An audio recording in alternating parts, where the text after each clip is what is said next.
Hello, and welcome to the Catching the Octopus podcast. Here, we will explore how connecting inward gives us an advantage outward. We openly talk about the obstacles and challenges and difficulties that life throws our way and how they become moments of gratitude and things that can benefit us when we look back on our lives. I'm your host, Niomi Hurley, and it is my mission to bring you top quality guests that will share with you openly their obstacles and also the techniques they use to go inward that strengthens the way that they serve themselves and others at the highest level. Thank you for joining. Let's get started. Welcome to this episode of Catching the Octopus podcast. And in today's episode, what I wanted to talk about was silent quitting, or quiet quitting is also another term that it's known by. And, in summary or in a quick wrap up, basically it's people that have become disgruntled with the work environment, and instead of actually quitting, they just go quiet in their role and they just do the bare minimum of what they have to do to meet the expectations of their role. They don't do anything above and beyond. They won't go onto that next level.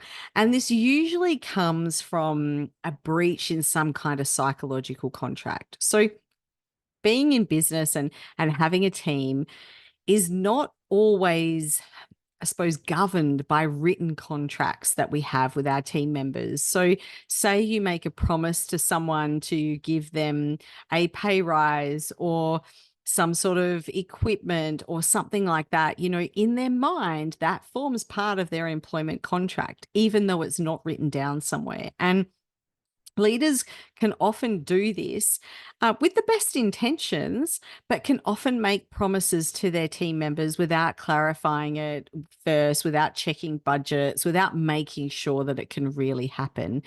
And even potential, like I'm going to try for you, or possibilities, or all of those sorts of things can lead to breaches in psychological contracts. Another good one is when someone starts a job and they're told, in 3 months' time, we'll revisit your salary. And then in 3 months' time, they're told, oh, no, we don't do pay rises till the end of the year, middle of the year, whenever it is. Now, that person, of course, is going to go, hang on a minute, that's not what we spoke about. And as any human would, if someone goes back on their word on what they've said to someone, guaranteed to someone, or promised to someone, they're going to be a little disgruntled in that space. Now, this can also be people that are just employed from the go-get, and all they're wanting in a job is to just meet the expectations. And so it's not something you can really performance manage, because there's no issue with their performance. They're still meeting the expectations of the role, but they're not stepping up in a way that a lot of leaders have expectations for. So the first thing is we need to get rid of the expectations. Because let's be honest, someone actually doing what's expected of their role and meeting those requirements is doing what we're paying them for. But if we want them to go above and beyond and we want them to serve at a higher level, we have to find out what's going to motivate them to do that. And another mistake that a lot of leaders make is that they have a one-size-fits-all theory on how to do that. And that's not always the case. And especially with our work environments at the moment becoming more diverse and having different humans forming part of teams, there's different minority groups. There might be someone in your group. If it's a traditional male environment, it might be a female, or if it's a traditional female environment, there might be a male. Might not feel like they fit in. It could be someone that is neurodiverse, right? And has a different way of thinking. And so the formal structures in place are probably in place for people that aren't neurodiverse. And so they don't feel like they fit in. It could be someone that is of transgender, or maybe has different sexual preferences, and that makes them feel like they don't fit in. So the first step to getting to the bottom of this issue is by having the conversation, And asking the employee what their expectations are in their role for reward and recognition, or identifying where a psychological contract may have been formed and how that's been broken for the person. And just generally finding out, what does motivate them? What are some things the company can do? Because it's not always about throwing money at someone. Money is a short-term motivator, unless people are really driven in that space. But people tend to get a pay rise and then shift their living to meet their means, so then they're expecting another pay rise. So money isn't always the way that it can be done. It can be done in the form of a bonus, though, in a structure of KPIs to say, right, if you're meeting the base needs of your role, that's fine. That's what we pay you for. However, for the people that step up and above and do X, Y, Z, A, B, C, then there is a bonus structure in place. That might be how you use money to motivate. But you've got to be careful with that too, because sometimes biases come in and there's people that are awarded bonuses that may not have hit all of their targets, but might have done one thing that was great. And so, that heuristic jumps in and we think that they're better than what they are, or we think that they're deserving of a bonus, or they might have a really strong relationship with their manager, which then influences the way that the manager processes that. But it's a really big thing at the moment around workplaces. I mean, let's be honest, if someone wants to find another job, it's easy to do. That's what the market's about. And so we talk a lot about retention and keeping our people, but we don't often talk about that element where they're still there, but they're not performing at a high level. And as I said, there's nothing wrong with just performing into your role and what's expected of that position. That's what we pay people to do. But if we expect people to go above that, then we have to find something else to motivate them to do that. And look, there's so many different things you can do in that space. There's extra leave entitlements. There's also, I was speaking with someone the other day that came up with this brilliant idea, and it's hard a lot of the time, especially with small business, but it's about setting realistic expectations and goals as well. And a lot of the time in this fast, busy world that we're operating within, we have deadlines that are, I need this by next week and I need this by then. But all people go in cycles and people have different productivity levels at different times, of days and months and all those sorts of things. So learning about your people and when they're most productive allows us to then go in and schedule work around that to be able to get maximum benefit from them. And as I said, I've been speaking with someone about this and I'm fairly sure he's going to jump on as a guest. So we'll be able to dive a bit deeper into this topic in that episode. But this was just something that I wanted to raise because it's not something that's always talked about. So let's look at other reasons why people may be quietly quitting and sitting in their job and pulling back on the additional aspects of the role that they normally did. A key one is they're not feeling appreciated for what they did. If what they're doing becomes an expectation, then that's a space where they'll very likely be pulling back and just going into the base level. It may also be that they're not feeling the value or valued by the organization. And so when they're doing the extra work, they're not getting that, oh, thank you very much, or any appreciation, or, there might be other people in the team that are being recognized from relationships and not performance, and they feel like they're being overlooked. And so in that space, it's like, well, why am I performing at a high level when someone else that's just doing the basic job or sometimes even a poor job is getting reward and recognition, and that can be a demotivator. So ultimately, someone that is in that space that has silently quit or is quietly quit is really in a space where they've been demotivated. If you're enjoying this podcast and you want Niomi or any of her guests featured on your podcast or as a keynote speaker at your next event, you'll find their contact details included in the show notes. If you'd like to learn more about how you can work with Niomi individually or as part of your strategy to improve leadership in your business, Then review the courses, offers, and services at getupandgoconsulting.com.au. Right. So it's the opposite of motivating someone to come up. Something's happened that's demotivated them. Now, I've been in a position a couple of times throughout my career where I could say I went into that space of silent quitting. And I always make sure that I do a very good job because that's just how I'm wired. But I would do the expectations of the job. I wouldn't be staying back after my knockoff time. I would be just doing what I needed to do. If I got calls outside of work, then I'm not answering those calls because why would I? Right? There's no recognition for it. There's no value for it. And someone beside me who is not as great at things just had a better relationship with the manager and was getting all the perks. That kind of doesn't feel right, or was getting promoted above me, or was getting training opportunities that I didn't have access to. Employees will often come to you before they silently quit or fully quit, and they will let you know what they're after. They will tell you.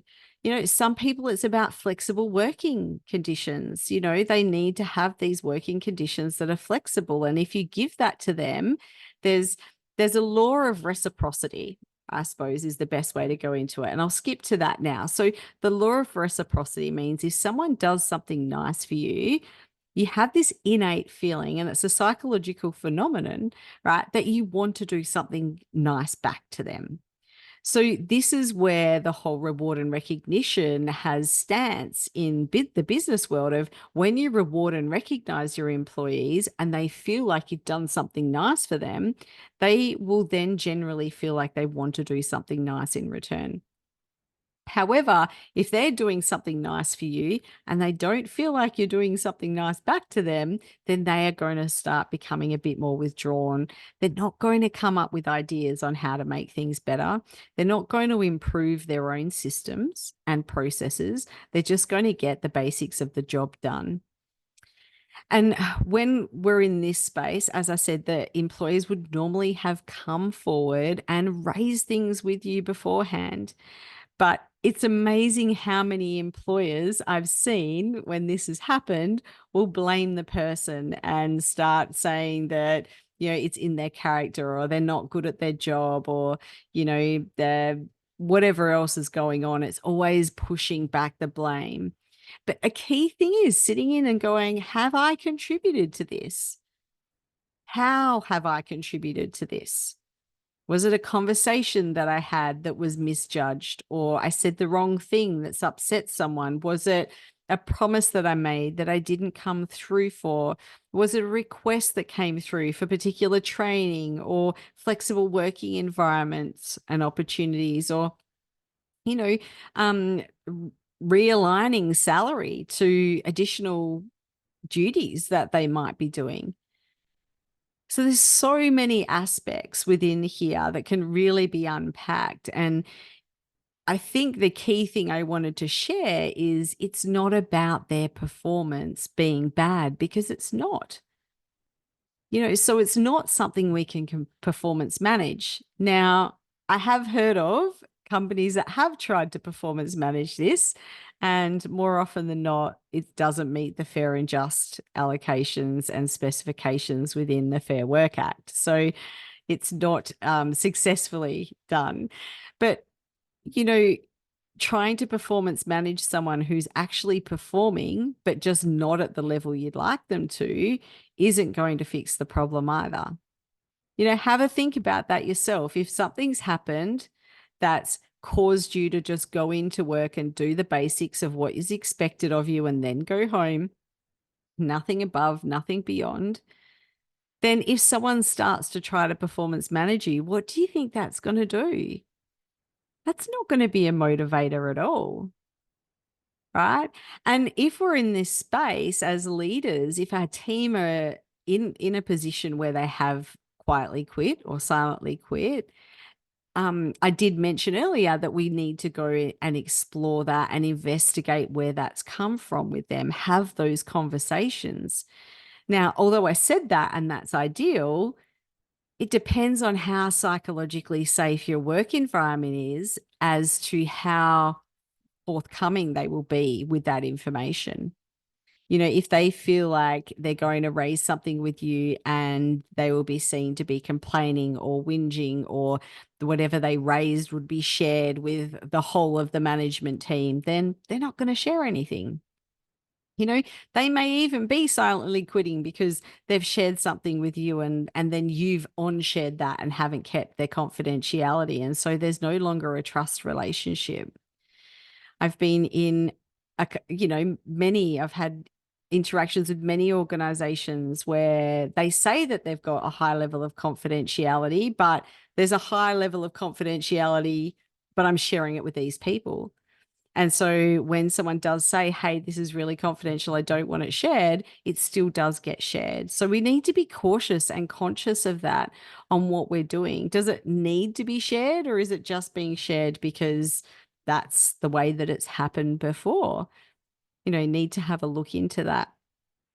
So a few key things just to summarize was identifying that it's happening, right? Identifying why is that happening? Is that because of a breach of psychological contract? Have they been promised something they haven't received? Have they asked for things that other people are getting access to, but they're not? Have they got a position they hold within a minority group that makes them feel not valued and not included? You could go on, but first step is find out why it's happening. And then once we know why it's happening, then we can look at how can we motivate them? What are the steps that we take? Do we come through on the promises that we made within the psychological contract? Do we look at our reward and recognition process and systemize it more so it's not based on the bias of the leaders on how things happen? There's actually a systematic process that outlines things. And I think you'll find that where this is happening is usually within organizations that, don't have strong systems in this area, that are usually kind of ad hoc or go by the seat of their pants, fly by the seat of their pants, so to speak. So finding out what is the cause of it and how can it be rectified, and then taking the steps to do so. The steps to do so might be having a self-reflection and saying, hey, I'm actually not in a position where my leadership capacity is meeting the needs of these people, and looking for some additional training or mentoring that you can go through to improve that space. Or it may be having to give them other opportunities in the company. Maybe they've wanted promotions and they've been overlooked for them. That happened in a business I was involved with, where there was someone working in a different department, and I had a position in my department that was available. So they put their hand up and said, I'd like to come over. And their manager was very resistant against that. And that made them feel a little bit resentful, right? Because they were really, really good at the job that they did. And instead of seeing the role of a leader to help our employees and our team members progress, some leaders go into the space of thinking, oh, that's going to make problems for me because I have to rehire, right? And then I have to retrain, and there's going to be this issue and that issue. But if you don't serve your employees, then they're not going to want to do a good job for you anyway, right? So they're not going to be going above and beyond. They're going to slow down in what they offer you and how they serve you, because they're not feeling valued and served themselves. So, just a little quick episode just to cover that, for anyone that's interested. And if you are having issues around silent quitting or quiet quitting within your organization, maybe you have to get someone external to come in. Maybe the workplace isn't psychologically safe enough for people to express how they're feeling or what's happened to put them into that space. And sometimes this can be caused from a lack of trust. And if there's a lack of trust, no one's going to tell you the honest truth. And if that's the case and you do want someone to come in, then obviously reach out. But there's many organizations that can assist with that.